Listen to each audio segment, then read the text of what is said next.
மனசாட்சியோட சொல்லுங்க. இது யாரு யாரையும் கேலி பண்றதுக்காகவோ யாரு யாரை திட்டுறதுக்காகவோ இந்த நிகழ்ச்சி இல்லைங்க. நீங்கள் யோசித்து பாருங்கள். சார் ஞானஸ்நானம் கொடுக்குறீங்க, ஞான பெற்றோரா கூப்பிடுறீங்க, நிஜமாவே அவன் வாழ்நாள் பூரா அவனுக்கு சொல்லி கொடுக்குறான். அங்க போதவர் கேட்கிறார், இந்த பிள்ளையை கிறிஸ்தவ இதுல வளர்ப்பியான்னு கேட்கிறார், முறைப்படி வளர்ப்பியா? ஞான பெற்றோர் ஆமா ஆமான்னு போட்டோவுக்கு போஸ்ட் கொடுத்துட்டு இருப்பார். அவரை கூப்பிடலைன்னா கூப்பிட்டு வந்து சண்டைக்கு போவார். என்ன நீ கூப்பிடலையே, அவனை கூப்பிட்டியே, அதுக்காக அவரை கூப்பிட்டு வச்சிருக்கு. போட்டோவோட ஞான பெற்றோர் முடிஞ்சிட்டாங்க. இது உண்மையா இல்லையான்னு யோசிங்க. பெற்றோரை செய்ய முடியலையா? திடப்படுத்தல் எத்தனை பேர் முறையா அந்த வகுப்புக்கு போய் திடப்படுத்தல் எடுத்திருக்காங்க சொல்லுங்க பாப்போம். எதுக்கு? கல்யாணம் தண்ணிக்கு தான். அது ஓலை கூறும்போதான் கேட்பாங்க, நீ கம்யூனியன் வாங்கிட்டியா? இல்ல. சரி, ராத்திரியோட ராத்திரியா போதகரை போய் பார்த்தா, ஐயா காலையில ஓலை கூறணும், இனி இவன் கம்யூனியன் எடுக்கல. அதுக்கு ஒரு ஸ்பெஷல் ஃபீஸ் எல்லாம் இருக்குல்ல, இருத்து இத கட்டினா தான் அவர் காலையில ஓலை கூற முடியும். இப்படி எல்லாம் பேக் டோர் என்ட்ரி வருது திடப்படுத்துதலிலும் ஹோலி கம்யூனியனிலும். சரி, ஹோலி கம்யூனியன்ல புஸ்தகத்தை பார்க்காம விசுவாச பிரமாணம் எத்தனை பேருக்கு சொல்ல முடியும்? பெரியவங்கள்ட்டே கேளுங்க, சின்ன பையில விட்டுருங்க. பெரிய ஆள்கிட்ட விசுவாச பிரமாணம், பொதுவான பாவ அறிக்கை வரிசையா சொல்லுங்க. நாங்கெல்லாம் சின்ன வயசுல சிலேட்ல எழுதினாதான் எங்க அம்மா சோறு போடுவாங்க. எழுதி காட்டணும். இன்னைக்கு என் பையனை நீ எழுதுற அப்படின்னு பார்த்து சிரிக்கிறான். அதான் புஸ்தகத்துல போட்டிருக்குல்ல, அப்புறம் எதுக்கு செஞ்சதையே திரும்ப செய்ய மாட்டேன். அது மட்டும் சொன்னா பரவாயில்ல, போதகரே அங்க புத்தகம் பார்த்தா படிக்காது. அவன் சொல்லிட்டு சொல்றான், 2வது லித்தானியா ஜெபம்ன்றதே போதகர் நம்மளை கண்ண மூடி சொல்லிட்டு அவர் பார்த்து வாசிக்கிறார். என்னையே செய்ய சொல்றீங்க இந்த பிள்ளை? சார் ஒரே ஒரு கேள்வி கேட்கிறேங்க, திருமறையை பற்றி வீடுகளில் பேசுகிறது உண்டா? திருமறையை பற்றி ஒரு விஷயத்தை எடுத்து யோனாவின் கதை பேசியது உண்டா? இதுல என்னடா உனக்கு தோணுது? இது ஒரு கதையா? இது ஒரு சித்தாந்தமா? இதுல இருந்து என்ன தெரிந்து கொண்டா? எத்தனை குடும்பங்களில் பேசி இருக்கிறீர்கள்? ஜெபம் கண்ண முடி ஜெபம் 2 வரி வாசி போதும், தூக்கம் வருது. நீளமானது எடுக்காதடா, சின்னதா எடுறா. ஷார்ட், ஏசுவே துதி செய், இருக்கிறதுலே சின்ன பாட்டாதான், எதுக்கும் ஆகும். ஏசுவே துதி செய் எங்கனைக்கும் ஆகும். அது அதை பாடிட்டோம்னா சீக்கிரமா தூங்க போறோம்னு அர்த்தம். இதுக்கு பேரு குடும்ப ஜெபமா? யோசிங்க.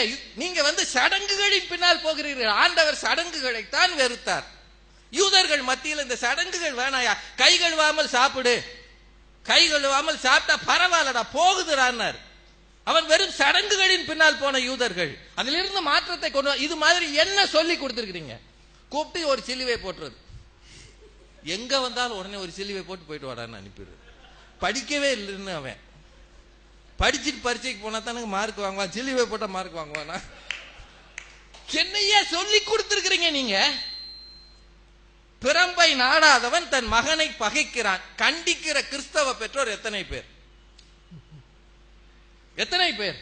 கொஞ்சம் மரியாதையா நம்ம இருக்க வேண்டாம் நினைக்கிறீங்க? சின்ன பிள்ளையில டாக்டர் என்ஜினியர் ஆவதற்கு தான் சொல்லி கொடுக்குறீங்க. நீதிமொழிகள் இருக்கு, பிள்ளையின் நெஞ்சில் மதியீனம் ஒட்டி இருக்கும், அதை தண்டனையின் பிரம்பு அவனை விட்டு அகற்றும்.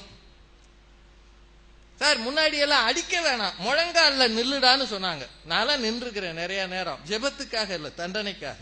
இப்ப நம்ம நின்று காட்டினா அதை பார்த்துட்டு சரி இப்படி நில்லுங்கன்றா. உங்கள் வீடுகளிலே கூடி அமர்ந்து விவாதிக்கிற நேரம் எதை பற்றியாவது எத்தனை நேரம்? உங்கள் வீட்டு டிவியின் ரிமோட் பெரும்பாலும் யார் கையில் இருக்கிறது? இதெல்லாம் நீங்களே சுய பரிசோதனை செய்து கொள்ளுங்கள். உங்கள் வீட்டில் பெரும்பாலும் பிள்ளைகளை பற்றிய முடிவுகளை யார் எடுக்கிறார்கள்? உடைகள் வாங்குவதிலிருந்து, ஹோட்டல்ல போய் ஆர்டர் பண்றதிலிருந்து, தகப்பன் தான் ஒரு வீட்டின் தலைவன். இதுதான் யூத பாரம்பரியம். குடும்பத்துக்கும் சரி, ஞானத்தை தேடுவதற்கும் சரி, அப்பா தான். இன்னைக்கு எத்தனை வீடுகளில் அப்பாவுக்கு மரியாதை இருக்கிறது, அம்மாவுக்கு மரியாதை இருக்கிறது? நீங்களே யோசிச்சுக்கங்க. நம்மை நாமே சுய பரிசோதனை செய்யாமல் வாழ்கிற வாழ்க்கை இருக்கிறதே, அது வெள்ளையடிக்கப்பட்ட கலரை போல. எதற்காக இந்த மாய்மாலம் தான் எங்க கேள்வி. நாங்க பேசுவது தப்பா தான் இருக்கும். இந்த மாதிரி ஆன்மீக கூட்டத்தில் நாம எல்லாரும் ஒழுங்காக இருக்கிறோம்னு சொல்வது ரொம்ப ஈஸி. இந்த அணியில பேசுறதுக்கு துணிச்சல் வேணும். அதனாலதான் ஜான்சிக்கு இன்னைக்கு பொங்கிருச்சு.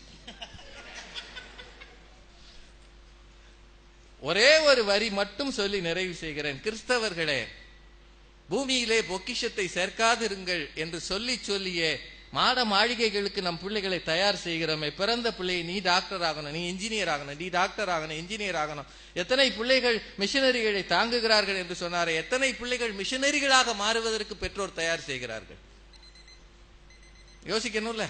பணம் கொடுக்கறது ரொம்ப ஈஸி. ஆனா பிறந்த உடனே என்ன சொல்றோம்? அமெரிக்கா போயிடுப்பா, அப்பாவும் வந்துடுறேன். ஞானத்தை சம்பாதி, ஞானமே முக்கியம். எண்ணத்தை சம்பாதித்தாலும் புத்தியை சம்பாதித்துக் கொள் என்று சொல்லுவதற்கு எத்தனை கிறிஸ்தவ பெற்றோருக்கு நெஞ்சு உரம் இருக்கிறது. எதிர்காலத்திலே நான் மிகப்பெரியவனாக BMW காரிலே என் பிள்ளை என்னை வைத்துக் கொண்டு ஓட்ட வேண்டும் ஒரு நேரமாவது என்று யோசிக்கிற பெற்றோர் கிறிஸ்தவ ஒழுங்கின்படி ஞானத்தை சம்பாதி என்று எப்போது சொல்லுவார்கள்?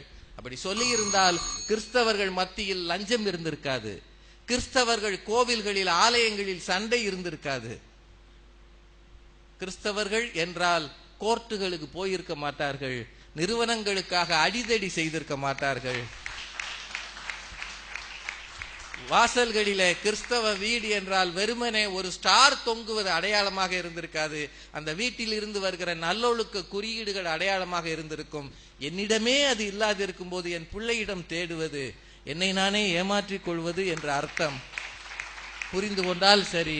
வாய்ப்புக்கு நன்றி, வணக்கம். அது நான் சொன்னது போல நீங்க நல்ல கைவலி எழுப்பி ரொம்ப கலகலப்பாக ஆக்கிட்டீங்க இதை. எல்லா ரெண்டு கட்சியுமே ரொம்ப சிறப்பாக